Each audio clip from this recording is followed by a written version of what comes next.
Searching for someone to blame, gazing around. Hello, my friends around the world. This is Timothy with the Peace in the Far East podcast. Thank you for downloading this podcast or for listening to it streaming on my website on one of the other many websites it's streaming on. I started off the podcast with one of my original songs, and that was the first song I ever wrote, called Sorry If I Opened Your Mind. And it was also the first song I ever recorded. And I recorded that quite a long time ago. I'm not going to age myself and tell you, though, when that was. Hope you enjoyed that song. This week I'm going to do a little different reading than I've been doing lately.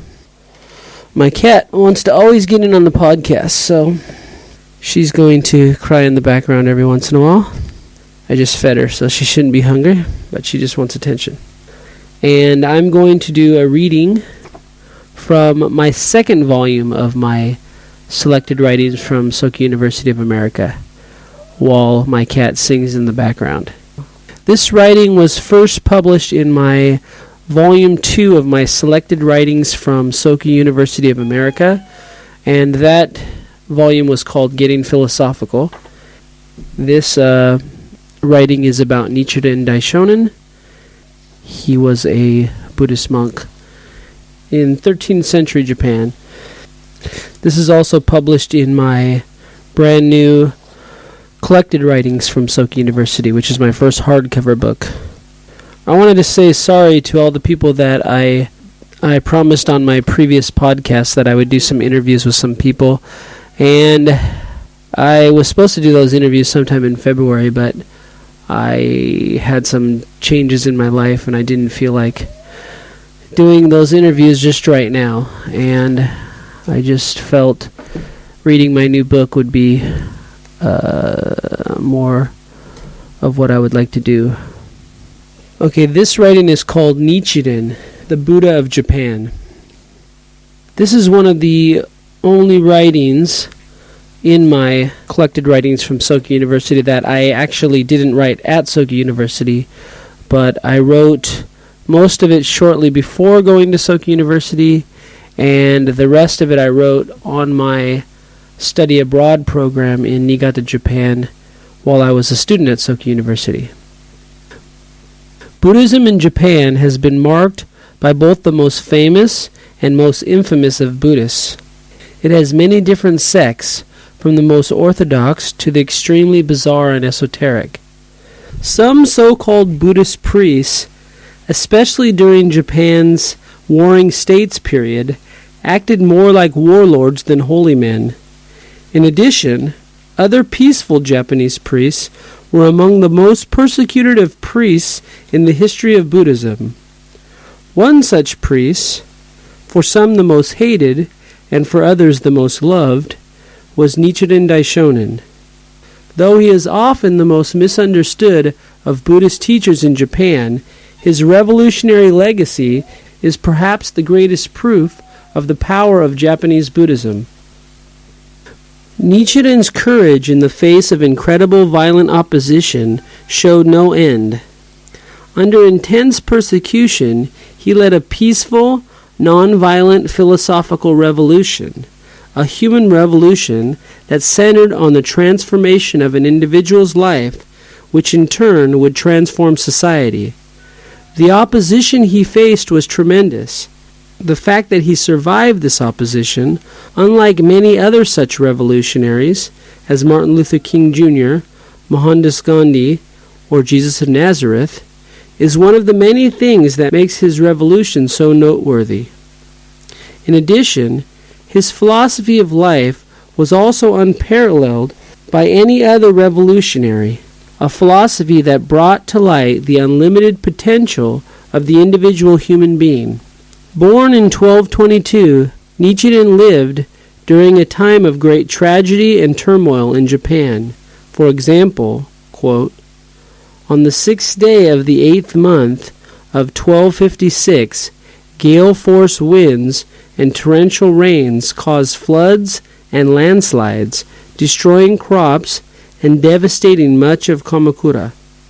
In the 9th month of the same year, an epidemic swept through the city, taking the lives of the shogun and other important officials.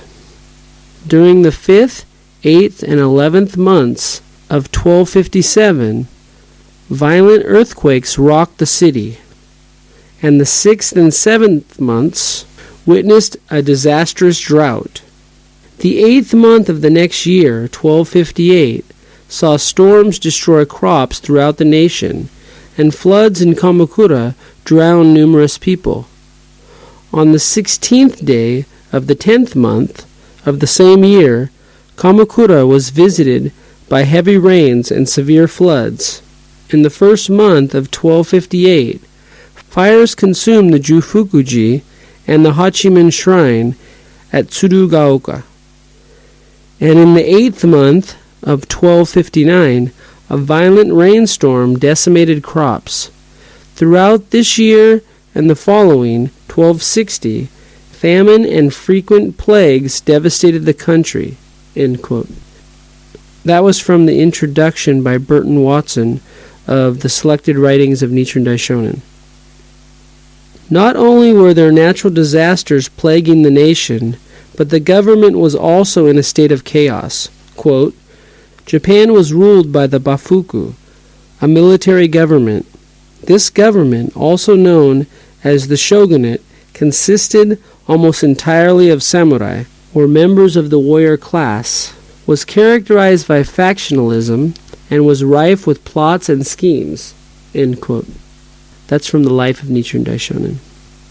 With a government that was unprotective and unresponsive to the people's only choice was to turn to religion for comfort in trying times. Unfortunately, the state of Buddhism during this time had so deteriorated that it could not offer the people much hope.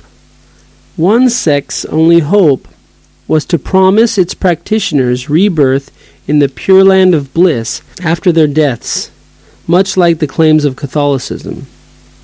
Honin, or Genku, founded this sect, known as the Pure Land or Jodo sect.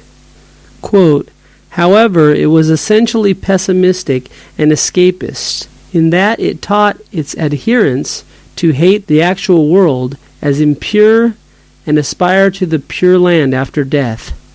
History records that a wave of suicides appeared for a time under its influence." End quote. That's from Outlines of Buddhism. This pessimistic outlook is actually the antithesis of Shakyamuni's optimistic philosophy. Nichiren wrote about this sect saying, quote, "All the people throughout Japan have been led astray by the wild assertions of Honin, who tells them to discard, close, ignore, and abandon all sutras other than the sutra of his sect." End quote. That's from the Letters of Nichiren Daishonin. The teachers of Buddhism in 13th century Japan no longer relied on the Buddhist sutras. They instead relied on commentaries of the sutras. Worse still, they relied on the commentaries of commentaries, which further distanced the practitioners from Shakyamuni's original teachings. One such school was the Sanron, Three Writings sect. Quote, "A Madhyamika school based on the three treatises Churon, Junimonron, and Hyakuron. It was systematized by Qi Zhuang. End quote. That's also from the Letters of Nichiren. The Zen sect went as far as claiming that the true teachings of the Buddha, Shakyamuni, were not at all found in the sutras. Instead, Zen claimed that the true teachings of Buddhism had somehow been handed down secretly throughout the centuries. Nichiren, in one of his letters, later titled The Selection of the Time, wrote of the Zen sect, quote, "The sect called Zen claims to represent a special transmission outside the sutras, which was not revealed by the Buddha in the numerous sutras preached during his lifetime, but was whispered in secret to the Venerable Mahakashyapa." End quote. From the Selected Writings of Nichiren. Zen used meditations similar to those perfected by the great Buddhist master of China, Tiantai.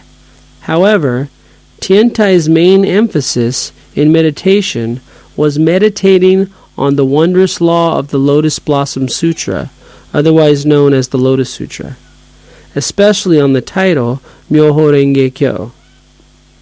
This, Tiantai claimed, is the source of the Buddha's wisdom and compassion. In losing sight of this focus of meditative practice, the Zen sect lost sight of the true purpose of meditating, which was to focus on and manifest this wondrous law of life, Myoho Renge Kyo, which is implicit in the Lotus Sutra. Zen had also become an isolationist religion, which had lost the Buddha's spirit of sharing enlightenment with all people. The aristocracy and the samurai class instead kept Zen almost entirely to themselves. Other sects reduced Buddhism to a form of idol worship, much like many in the West have done with Catholicism. They worshipped Buddha statues and built elaborate pagodas and temples. Shakyamuni would likely be much appalled to see people worshipping him after his death, as perhaps Jesus would.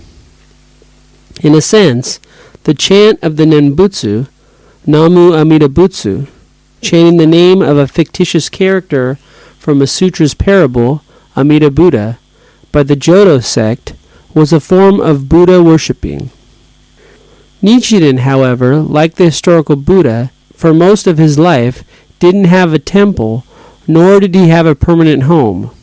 He instead traveled all over Japan on foot, helping suffering people, the same way Shakyamuni did in India, after Shakyamuni abandoned his family's luxuries.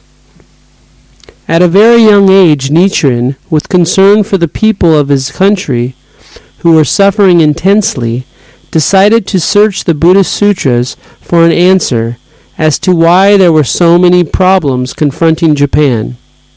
Having a great fluency in both Japanese and classical Chinese, Nichiren read both Chinese and Japanese translations of a great number of sutras, which were housed at a few of the largest temples near Kamakura.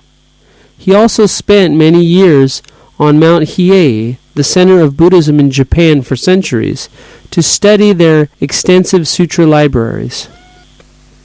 As Nichiren studied, he soon came to understand the time he was living in, as predicted in the sutras. In the Sutra of Immeasurable Meaning, the Lotus Sutra, and the Universal Worthy Sutra, these three sutras known collectively as the Threefold Lotus Sutra, as well as in other Mahayana or greater vehicle scriptures, those scriptures taught during the second half of Shakyamuni's 50 years of teachings, Shakyamuni outlined how his teachings would spread over the coming centuries, how they would be practiced, and what effects they would have on society. Shakyamuni predicted a division of time after his passing into three periods, respectively the former day, the middle day, and the latter day of the law. He predicted that the final stage of development, the latter day of the law, would last some 10,000 years and more. The sutras predict that during this period, The developmental Buddhism of Shakyamuni, or Shakyamuni's expedient means teachings, would no longer have any beneficial value for the people of the latter day of the law. In fact, it predicts that so-called priests would have by this time so misinterpreted the sutras that their teachings would actually cause great misfortune to the people who incorrectly practiced them. Quote, Buddhist scholars of the Daishonen's day held that the latter day of the law had begun in 1052. In any event, the world into which Nichiren Daishonin was born in 1222 accorded well with the sutra's descriptions of an impure and evil-ridden age. Japan was being torn by armed strife and ravaged by successive natural disasters, and people had nowhere to turn for relief from their suffering. The dreaded latter day was not simply an idea to them, but a reality they were experiencing daily. End quote. That's from Outline of Buddhism. After years of analyzing all the sutras, Nichiren Daishonin came to the same conclusion as many of the greatest Buddhist scholars in history, such as Kumarajiva of India, Tiantai of China, and Dengyo of Japan. He concluded that the Lotus Sutra represented not only the highest teachings of Buddhism, but was also the true intent of Shakyamuni's 50 or so years of teaching. In fact, it contained the culminating principle, Nam-myoho Renge-kyo, that gave validity to all of Shakyamuni's 50 or so years of teachings.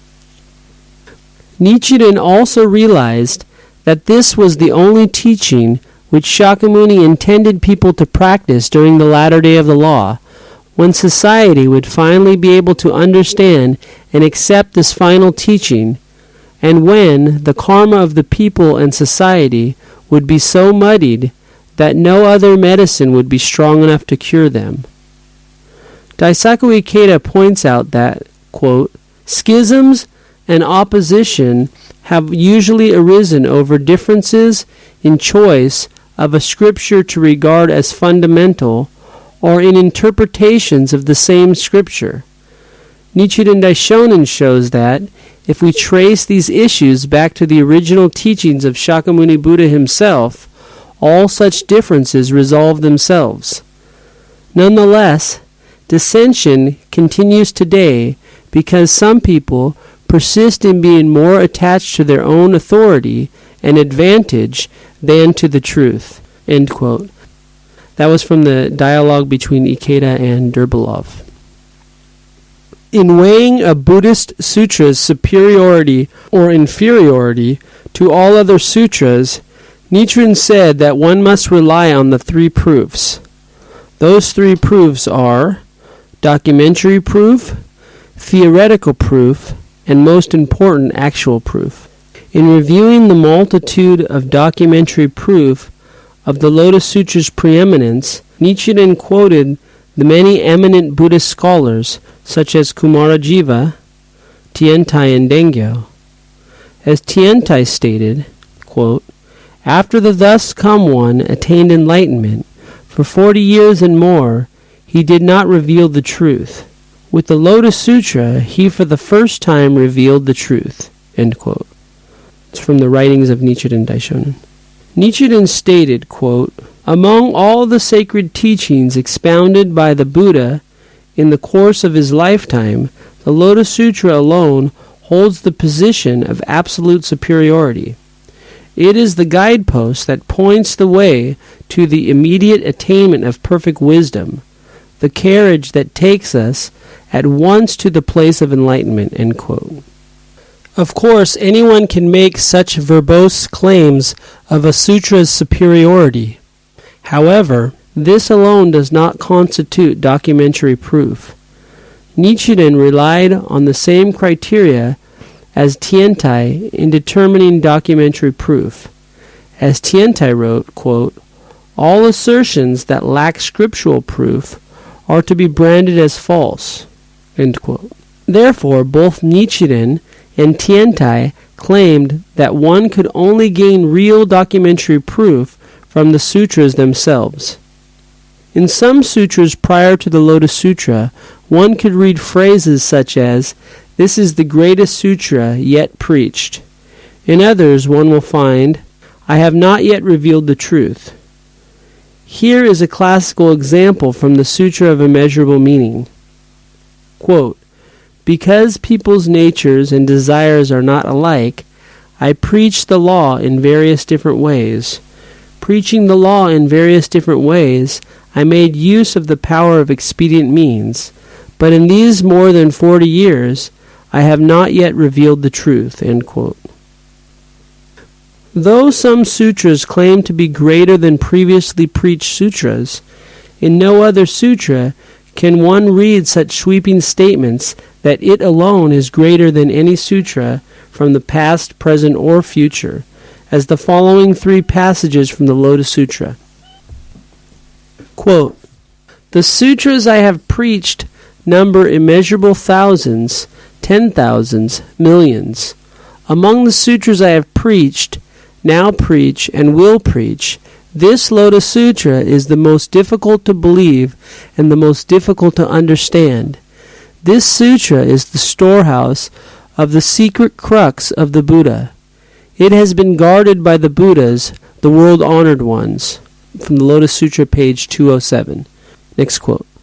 Quote, "This Lotus Sutra is foremost among all that is preached by the thus come one.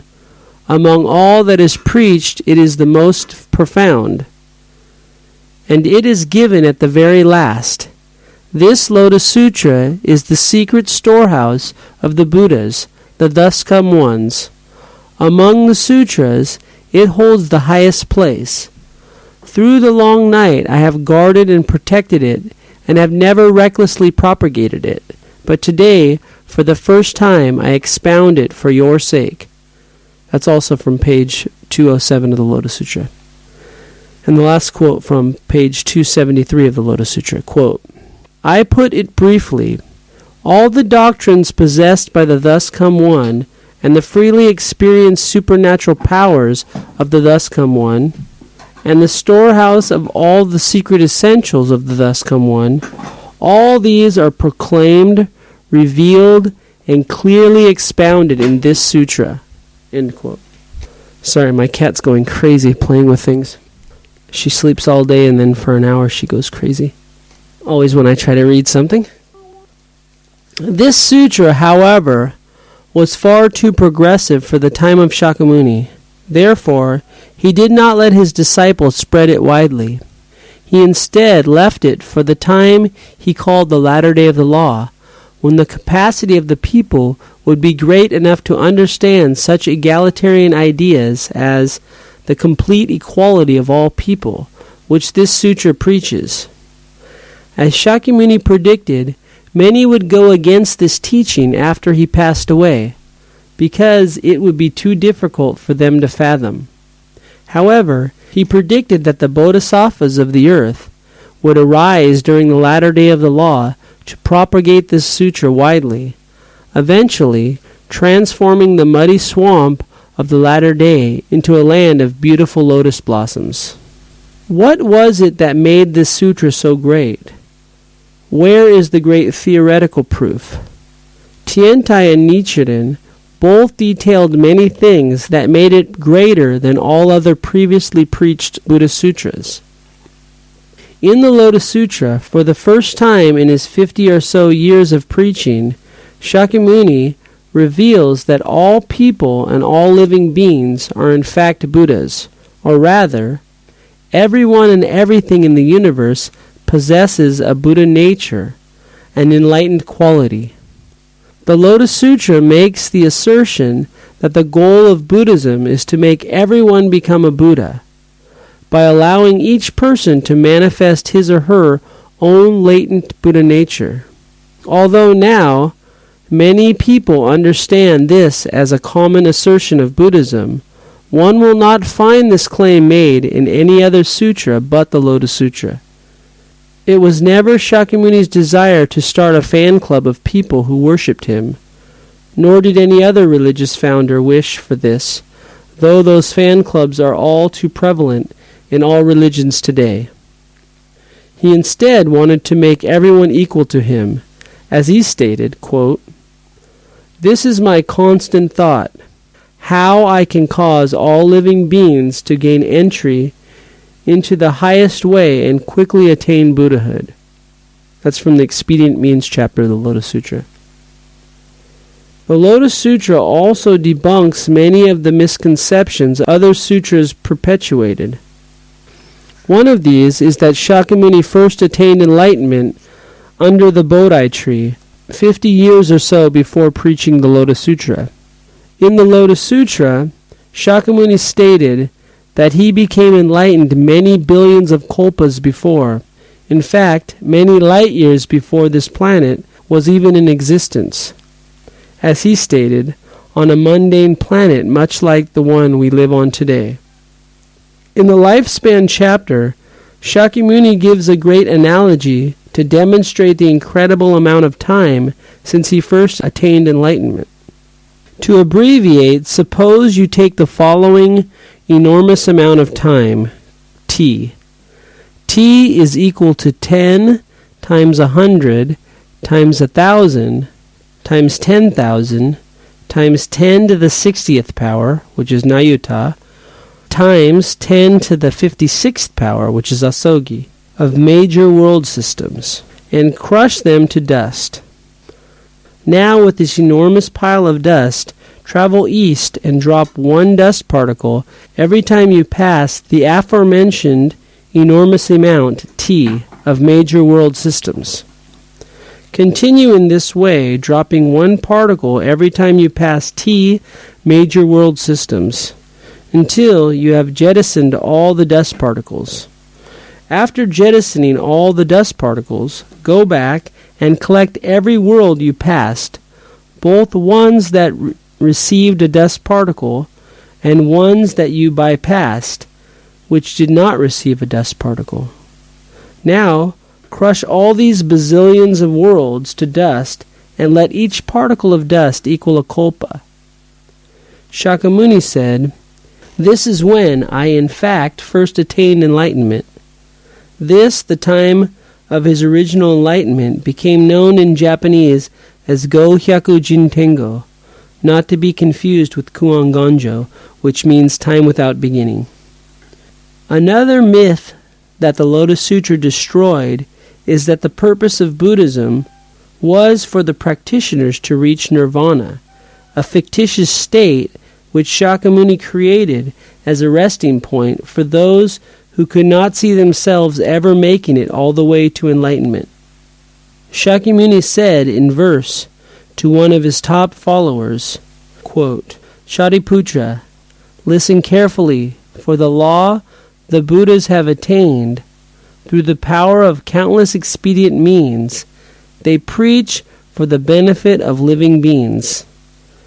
The thoughts that are in the minds of living beings, the different types of paths they follow, their various desires and natures, the good and bad deeds they have done in previous existences, all these the Buddha takes cognizance of, and then he employs causes, similes, and parables, words that embody the power of expedient means, in order to gladden and please them all. Sometimes he preaches sutras, verses, stories of the previous lives of disciples, stories of the previous lives of the Buddha, of unheard of things. At other times he preaches regarding cause and conditions, uses similes, parables, passages of poetry or discourses. For those of dull capacity, who delight in a little law, who greedily cling to birth and death, who despite the innumerable Buddhas fail to practice the profound and wonderful way, but are perplexed and confused by a host of troubles, for these I preach nirvana. I devise these expedient means, and so cause them to enter into the Buddha wisdom." End quote. That's from the Lotus Sutra, page 34. This was one of the many expedient means which Shakyamuni used to lure ignorant followers who could not possibly believe they too could ever become Buddhas, or for those who did not have the strength to persevere all the way to enlightenment. As he explained in the above excerpt from the Expedient Means chapter of the Lotus Sutra, he used many expedient means in his preparatory teachings, which are all the teachings prior to the Lotus Sutra. However, he explained that after one is able to understand the Lotus Sutra, one should discard the preparatory teachings. He said in the Lotus Sutra, honestly discarding the provisional, I will now reveal the truth. Shakyamuni taught the sutras in a progressive order from elementary to more difficult, from inferior to superior, ending shortly before his death with the Lotus Sutra, which is by far the greatest sutra of all Buddhist sutras. Due to the fact that Shakyamuni taught for 50 or so years, in many places, to many different people, and not all of those people stayed with him during his entire progression, many people thought they had learned the essence of Buddhism, when they in fact only learned the most rudimentary teachings of Buddhism, such as the Four Noble Truths. In addition, these rudimentary teachings were only applicable to the time periods he called the former day of the law and the middle day of the law. Shakyamuni explained that in the latter day of the law, all of his preparatory teachings would be worthless and would in fact cause more harm than good. There are many other things which Shakyamuni revealed only in the Lotus Sutra, such as the 10 factors of life, the 10 worlds, and a few other major theories which would take a whole book to explain fully. What was the truth that Shakyamuni was now revealing in the Lotus Sutra? The law, or dharma, to which Shakyamuni became enlightened is a law of life that permeates all life and the entire universe. That law, which is represented in the title of the Lotus Sutra, Myoho Renge-kyo, is the unchanging reality behind all changing phenomena. This law manifests itself both physically and spiritually as the phenomenal universe. It is represented by all that we see and experience as reality. This law of life, or if you will, life itself, is inherently all-powerful and all-knowing. One who is awakened to this law is a Buddha, which in English means an enlightened one. A Buddha is an ordinary human being who has realized that his or her very life, in its truest essence, is by nature omniscient and omnipotent. He or she is one who develops the capacity to manifest that unlimited life force on a consistent basis, so as to overcome all hardships and obstacles, and to help lead others to happiness and self-empowerment. Some Buddhists have had the false notion that this is a state that once achieved will not diminish or go away. They believe once they are enlightened, they will stay enlightened forever. However, enlightenment is not a destination. It is a constant journey. Like fitness, for example, if one does not keep exercising, one's fitness will be lost. Therefore, enlightenment is a constant process of continuing to manifest one's highest human potential through Buddhist practice. Enlightenment is a state of life like happiness or sadness.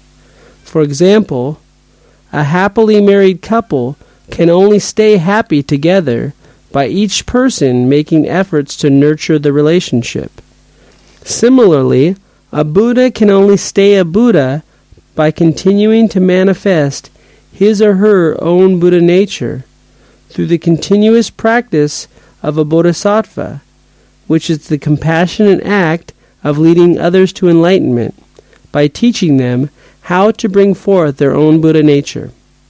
Shakyamuni realized that it would take a long time to get his disciples to understand this idea, to accept it, and to put it into practice. In fact, he believed it would take many centuries. As he said to one of his head disciples, recorded in the Second Expedient Means chapter of the Lotus Sutra, quote, "Shariputra, I will say no more, because that which the Buddha has achieved is the rarest and most difficult law to comprehend." End quote. It was for this reason that in the Treasure Tower chapter of the Lotus Sutra, when asked by his disciples, those who wanted to inherit the responsibility of spreading the Lotus Sutra's teachings after his passing, if they could be the votaries of the Lotus Sutra, he refused their request. He instead gave the task to the millions of bodhisattvas of the earth, whom he said would emerge from the earth in the latter day of the law. Quote, "The Yujutsu, or 15th Emerging from the Earth chapter of the Lotus Sutra, describes the appearance of an innumerable host of bodhisattvas who well up from the space below the earth, and to whom Shakyamuni entrusts the propagation of the Lotus Sutra in the latter day of the law." End quote. That's from Burton Watson's notes in the Letters of Nichiren. In Shakyamuni's time, people were so attached to the physical world that they could not possibly understand something being more real than their own shallow perception of reality. For this reason, Shakyamuni first had to break them of their attachment to fleeting, transient reality, or physical reality. He first taught them, only as an expedient, that attachment caused them suffering. In addition, he had to emphasize that all reality was empty of inherent existence. However, later in the Lotus Sutra, once his top disciples had advanced in their thinking, he refutes this idea as well. As Daisaku Ikeda describes these two opposing views in his dialogue with the religious professor Joseph Derbeloff, quote, "In its attempts to crush the worldly Epicureanism prevailing in India in its time, Hinayana insisted that everything was ephemeral, composed of suffering, impure, and devoid of a persistent identity or self. While agreeing about the ephemeral nature of the phenomenal world and the individual self, Mahayana Buddhism perceives a greater, lasting self in the world of the law, which is a pure realm filled with joy. While manifesting the changes called life and death, this universal self is immutable and persists through transmigrations. The teachings of Nichiren Daishonin are concerned with this permanent, immutable law, the greater self, and with its nature and ways of perceiving it." End quote. That concludes part 1 of my reading Nichiren, the Buddha of Japan. Finally close the door to bloodshed, 'cause I'm sick of all the bloodshed. It's time we made the peace. It's time we let the children dance in the streets. In this cosmic dance we call life.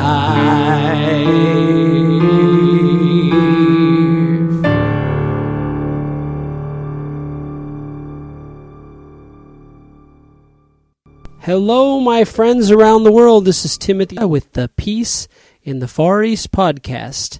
Thank you for downloading this or for streaming it on my website. I started off the podcast with one of my original songs called Cosmic Dance.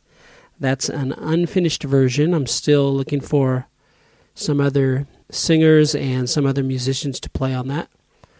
And tonight I'm going to be reading the second half of the reading I did last time, and that's my writing called Nichiren, the Buddha of Japan. And actually, this is the second time I'll be recording this second half, because I recorded it just a little while ago, about 45 minutes or more, and then I realized I didn't have the microphone plugged in right, and it was very noisy, so I listened to it and it sounded terrible. So now I'm going to try it again. Hopefully it'll be better on the second recording. Fun stuff. Hopefully this time my cat won't cry all the way through it. I think she's tired now, so maybe that's a good thing. Here goes. This was from my writing, Nichiren, the Buddha of Japan, which was first published in my selected writings from Soka University Volume 2, and now it's been published in my hardback, The Collected Writings from Soka University of America. This is the second half. To hear the first half, you can click on the player where it says posts, and it'll give you all the previous podcast posts, and you can click on the last one, which was part 1. This is part 2. Because the people of Shakyamuni's time were suffering so much in their lives, Shakyamuni had to lure them with a temporary resting place on their journey toward enlightenment, which he called nirvana, which literally means blown out, signifying someone who has extinguished his or her life force. It was taught that that person would no longer have to suffer the endless cycles of birth and death. He says in one parable that in order to lead a drunk to a higher path, you should first offer to get drunk with them, only as an expedient, to get them to follow you down the right path. However, keeping people drunk on nirvana was never his real aim. Having people meditate on top of mountains, separated from daily life and society, was never his intention. Each stage of the 5 stages of Shakyamuni's teachings, which are outlined in Tientai's Makashikan, the Great Concentration and Insight on the Lotus Sutra, was designed to break his disciples of all their attachments. As his disciples lost their attachment to physical reality or desire, they soon became attached to the idea of emptiness, or some became attached to their quest for nirvana. He then had to teach them the middle way, and then the 3 paths, learning, realization, and bodhisattva, as a way to get them to break their attachment to their own selfish pursuit of enlightenment, and eventually to get them to be concerned with helping others, the state of altruism, which is the path of a bodhisattva. He says in the Expedient Means chapter of the Lotus Sutra, quote, "Ever since I attained Buddhahood, I have widely expounded my teachings through many stories of past relations and many parables, and by countless means have led the people to renounce all their attachments." That's from Lectures on the Sutra, page 44. However, this was all to lead them to the one path of enlightenment or Buddhahood. Nichiren proclaimed that more important than even the extensive theoretical proof or the extensive documentary proof which the Lotus Sutra has to offer for its superiority, actual proof should be the very determinant of a sutra's greatness. Both Tientai and Nichiren demonstrated the historical record of how this sutra, when practiced correctly, has drastically transformed the societies in which it was practiced. This is the main purpose of Buddhism. If Buddhism is to be true to its purpose, it must first transform a person's life to the point where that person can overcome all of his or her obstacles, and thus lead an indestructibly happy life. Through this process, it should then foster a very peaceful society of happy, self-empowered individuals. For instance, if we look back over the history of Buddhism, we will see in the Buddhist countries where there was a long period of peace, where the people led happy and prosperous lives, there you will find that the Lotus Sutra was regarded as the prominent Buddhist scripture. The many disasters that were occurring in Japan during the Kamakura period were also a form of actual proof. Because many people in Japan at the time were practicing incorrect forms of Buddhism, as Nichiren called them, heretical forms of Buddhism, they were experiencing the consequences of incorrect Buddhism. It is because of this that Nichiren led a revolution to correct the mistaken views of the people of Japan, especially those who claimed to be Buddhist scholars. Nichiren Daishonin, in his lengthy research of the sutras, realized that the suffering and disasters in Japan were being caused by the people's attachment to inferior teachings, teachings that only contain partial truths. Quote, "When we try to view the whole in terms of the part, we are bound to arrive at an incomplete and distorted view." End quote. Shakyamuni predicted in the sutra that when the Buddhist law, or Dharma, was on the verge of disappearing, the people who slandered and distorted the law would experience the 3 calamities and 7 disasters, which in Japanese is Sanshoshima, one after another. Quote, "The 3 lesser calamities of high grain prices or inflation, especially that caused by famine, warfare and pestilence. The 7 disasters differ with the sutra. The Yakushi Sutra, or the Medicine Master Sutra, lists them as pestilence, foreign invasion, internal strife, unnatural changes in the heavens, solar and lunar eclipses, unseasonable storms and typhoons, and drought." End quote. That's from Burton Watson's notes in the Selected Writings of Nichiren, page 473. In Nichiren Daishonin's time, as well as the aforementioned natural disasters, there were also many unusual astronomical occurrences, which are well detailed in the book Buddhism in the Cosmos. One, which I will discuss later, caused such a disturbance in much of Asia that many people committed suicide. Nichiren Daishonin pointed out that the 3 calamities were caused respectively by what Buddhism calls the 3 poisons: greed, hostility, and ignorance. At the time when Nichiren began teaching his unique teachings, only 2 of the 7 disasters had yet to occur. These were internal strife and foreign invasion. It was for this reason that Nichiren Daishonin decided to start a religious revolution.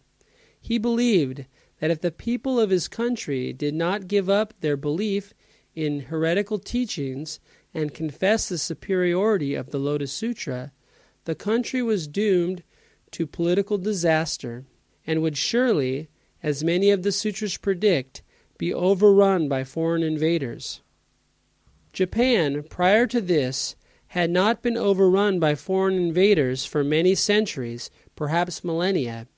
Therefore, to many people in Japan at the time, this occurrence would seem highly unlikely.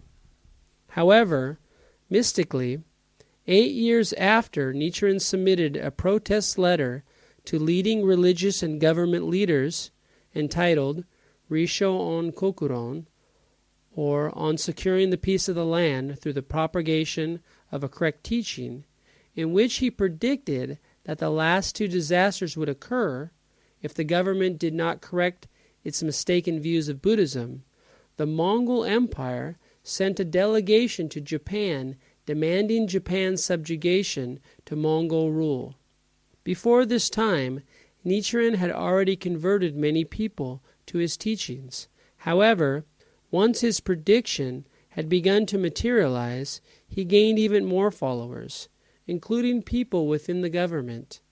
In the beginning of the Rishoon Kokuron, Nichiren writes, quote, "I have pondered the matter carefully with what limited resources I possess, and have looked a little at the scriptures for an answer. The people of today all turn their backs upon what is right. To a person, they give their allegiance to evil. This is the reason that the benevolent deities have abandoned the nation and departed together. that sages leave and do not return, and in their stead devils and demons come, and disasters and calamities occur. I cannot keep silent on this matter. I cannot suppress my fear." End quote. That's from the Writings of Nichiren. The Writings of Nichiren Daishonin, page 7. Following a tradition in both China and Japan of having open debate as a way of determining the correctness of one form of Buddhism over another, Nichiren began to have open debates with leaders of other sects of Buddhism. Repeatedly, he proved their teachings to be false. Nichiren writes about the practice of Buddhist debate in one of his letters, which later was entitled Repaying Debts of Gratitude. Quote, "In China, in the time of the Chen Empire, Shu Pao, the great teacher, Tiantai defeated in debate the Buddhist leaders of northern and southern China and was honored with the title of great teacher while still alive. In Japan, the great teacher Dengyo defeated in debate the leaders of the 6 sects and became the founder and first leader of the Tendai sect in Japan." End quote. That's from the Selected Writings of Nichiren, page 282. Despite the fact that Nichiren was following a tradition of having open and fair debates, quote, "the leaders of established schools of Buddhism were unable to refute his arguments and began plotting in collusion with those in power to persecute the Daishonin both privately and openly." End quote.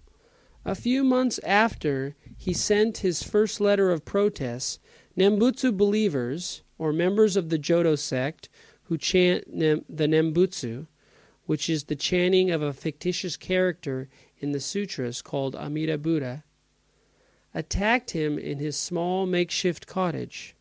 In addition, a half of a year later, after much protest by other sects, the government exiled him from Kamakura to the remote Izu Peninsula for 2 years. There he continued his propagation efforts and converted many believers to his teachings. The aggressive behavior of people from other sects of Buddhism, which by their claims of being Buddhists should have made them non-violent and considerate of others' beliefs, was very consistent with the prediction in the sutras about those who would claim to be Buddhists during the latter day of the law, and how distorted these people's practice of Buddhism would become. It was predicted in the 13th or Kanji, encouraging devotion chapter of the Lotus Sutra, that the votary of the Lotus Sutra would be beaten with swords and staffs, would be banished, and would face numerous persecutions for attempting to propagate a pure teaching in an impure age. Ironically, while he was studying this very chapter, Nichiren was attacked in his hut by swordsmen of the government, who took his scroll containing the Kanji chapter and beat him with it. These swordsmen also cut Nichiren's forehead with a sword. The sutras predict that in the latter day of the law, Bodhisattva Jogyo would appear, the votary of the Lotus Sutra. This votary would be able to actualize the teachings of the Lotus Sutra with his life and make them accessible to all people. He would prove the validity of the teachings by overcoming incredible hardships, as the Kanji and other chapters state.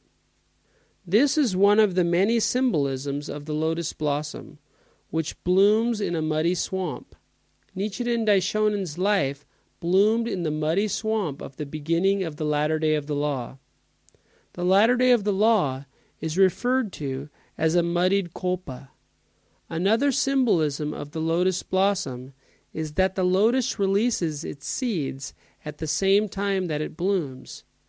This symbolizes that when someone awakens to his or her own inherent Buddha nature, that person simultaneously plants seeds for others to awaken to their same Buddha nature. In the Lotus Sutra, the millions of bodhisattvas of the earth are said to spring up from the earth like millions of lotus blossoms. Nichiren first realized he was the Buddha of the latter day of the law, or Bodhisattva Jogyo, as predicted in the Lotus Sutra, who would actualize the teachings of the Lotus Sutra when he was taken one night down to the beach at Tatsunokuchi to be executed.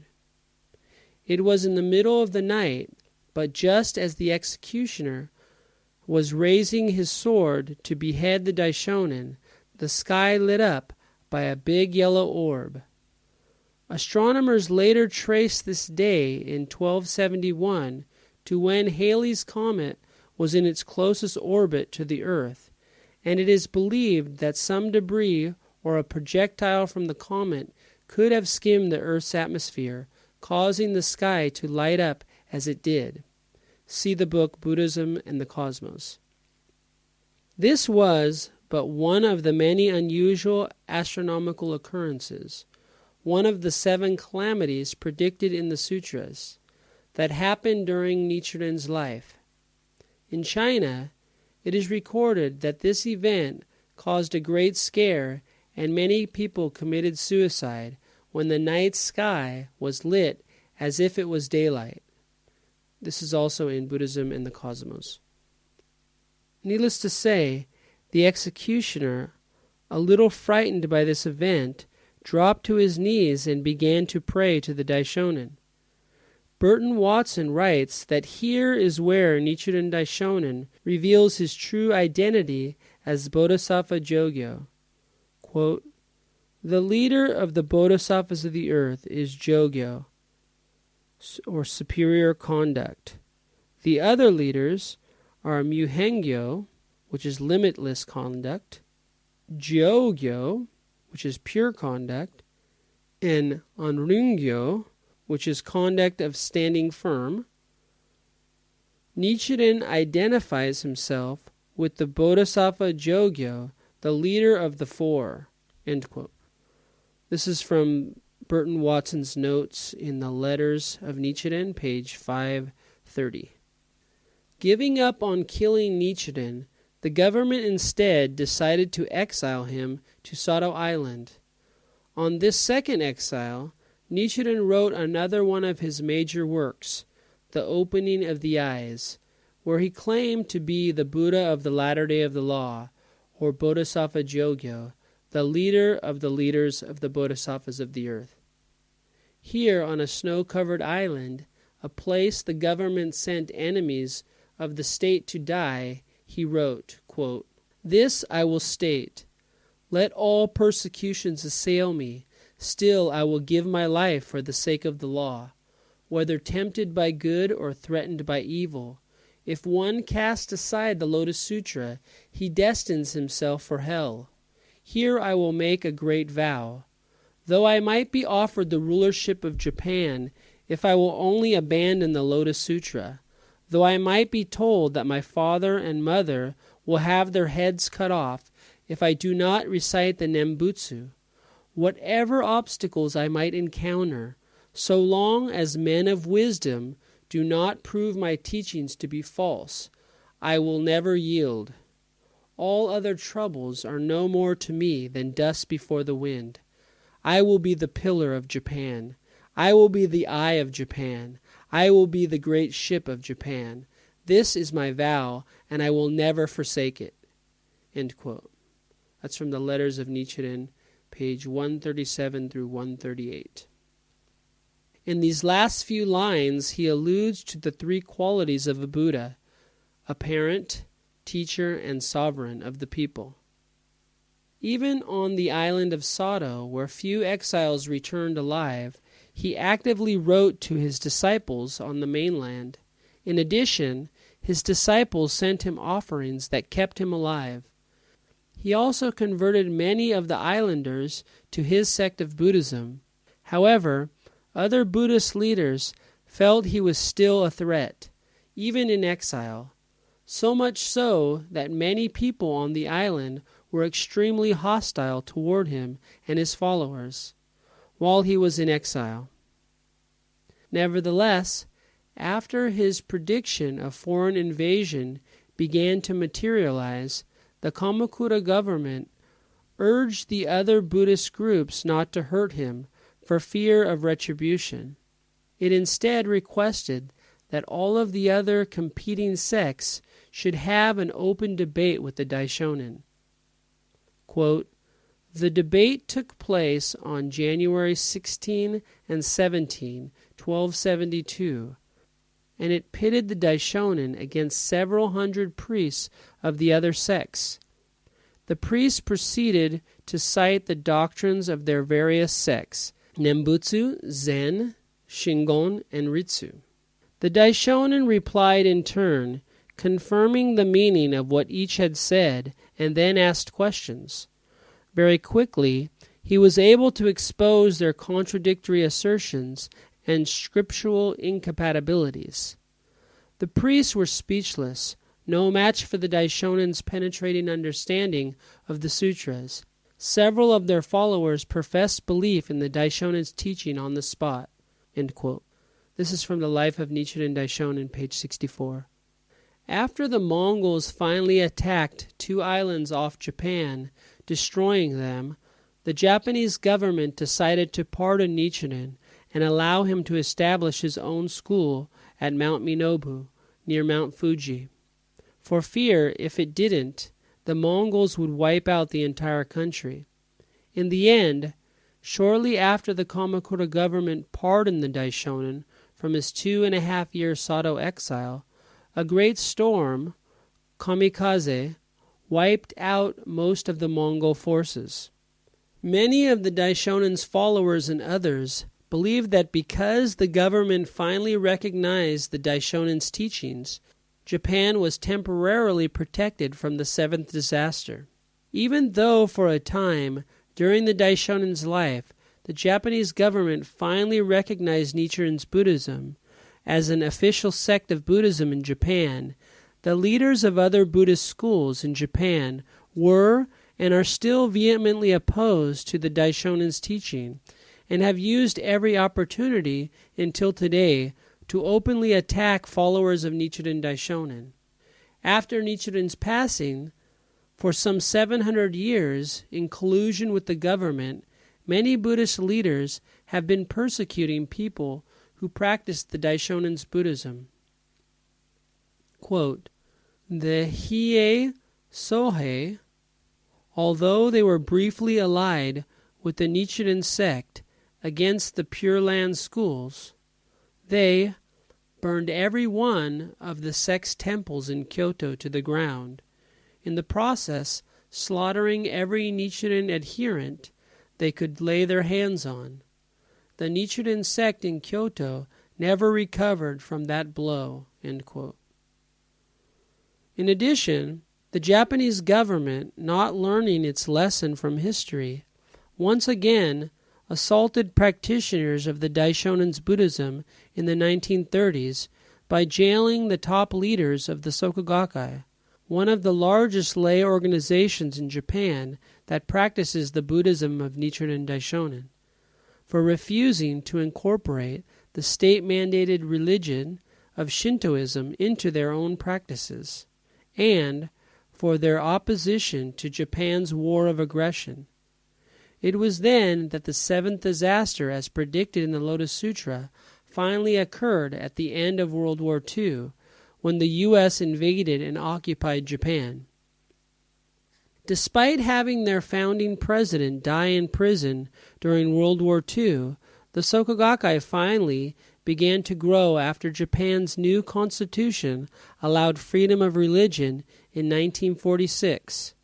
Today, the Soka Gakkai has grown to over 10 million members in Japan. In addition, along with the Soka Gakkai, most of the other Buddhist organizations that grew after World War II also regarded the Lotus Sutra as their main text.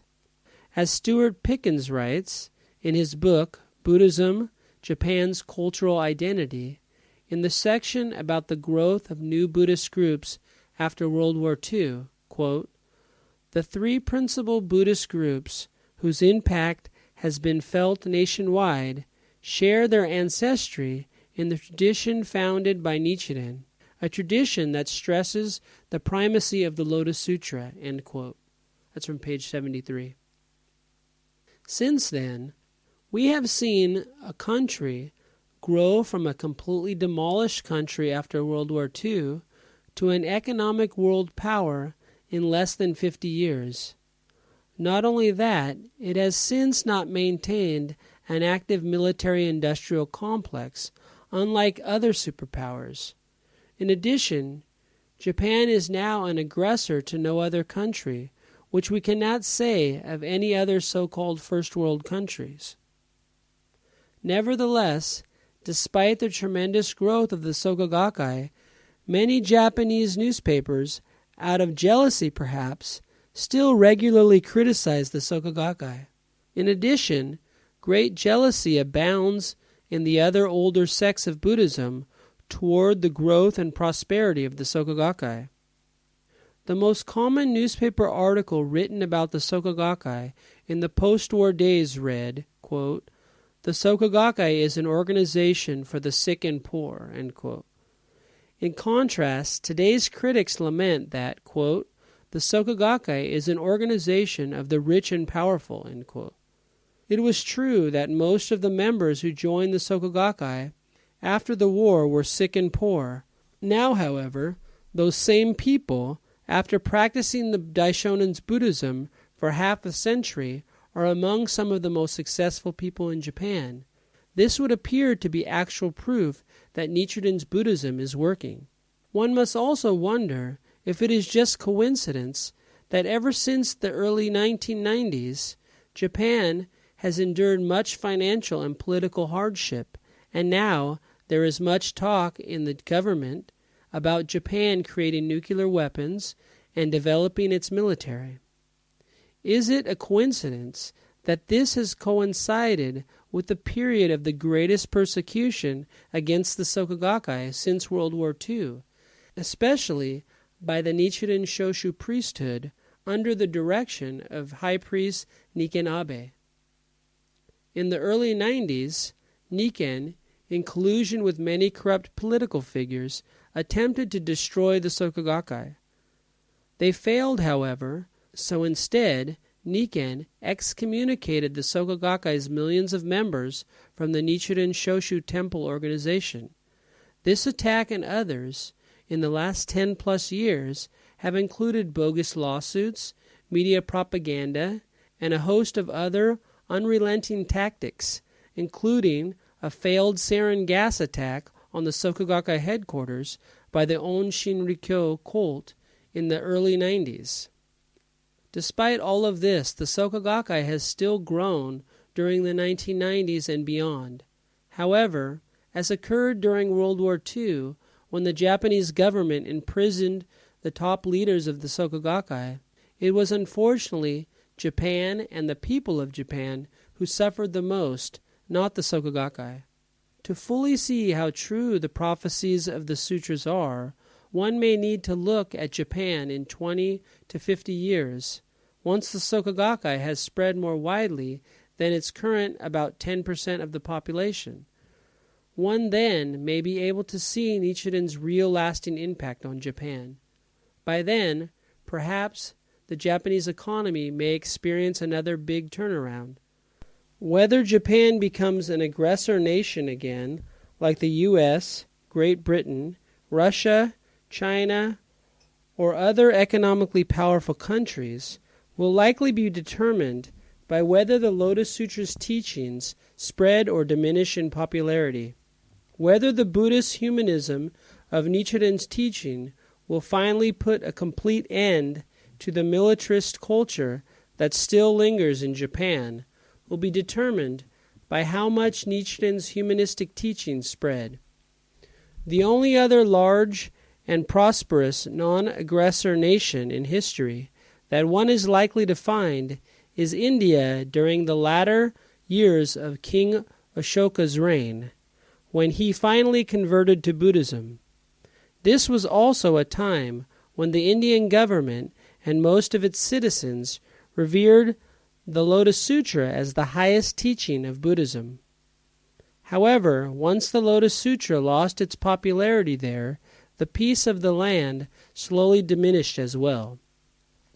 Daisaku Ikeda, the current president of the Soka Gakkai, said this about Shakyamuni and Nichiren, quote, "I think we could say that Nichiren Daishonin and Shakyamuni were revolutionaries of the most radical and fundamental kind. Shakyamuni toppled the prevalent notion that people exist for the sake of the gods, teaching instead that the gods exist for the sake of the people.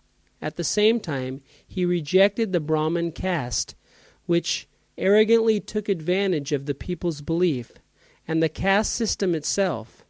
Proclaiming that all people are equal, he proceeded to put that assertion into practice. But in later times, the adherents of Buddhism forgot Shakyamuni's spirit, and consequently, Buddhism ceased to be a humanistic teaching. It was then that Nichiren Daishonin appeared, declaring that people don't exist for the sake of the Buddha. Rather, the Buddha exists for the sake of the people. Since religion is the very foundation of society, it is a revolution in the realm of religion that will rectify all of society's ills on a fundamental level." End quote. That's from the Wisdom of the Lotus Sutra, Volume 1. Many other religions make prophecies of what will come in the future. However, many are forced to change their storylines once history contradicts the intended outcome. The superiority of the Lotus Sutra and the Daishonin's teaching to other religious works is that so far the story has gone exactly as planned. Nichiren Daishonin fulfilled all the prophecies of the votary of the Lotus Sutra when he survived 3 attempts by the government to kill him. In addition, his teachings are slowly spreading throughout Japan and the world, as was predicted in the Lotus Sutra. Will Nichiren's Buddhism change the muddy swamp of the latter day of the law into a beautiful lotus garden? Time will surely tell. That concludes the second half of the reading of my essay, Nichiren, the Buddha of Japan, which was just published in my hardcover, The Collected Writings from Soka University of America. I am going to end the podcast with a friend of mine, one of her songs called Turnaround. This is by Victoria Khan. She is also on a project that I'm working on, which we are still looking for the funding for. It's a CD to raise money for the Soka University Scholarship Fund. So if you know anyone that would like to help us with the funding of that project, please get a hold of me. Thanks a lot. I hope you enjoyed the podcast. I'll see you next time. Bye.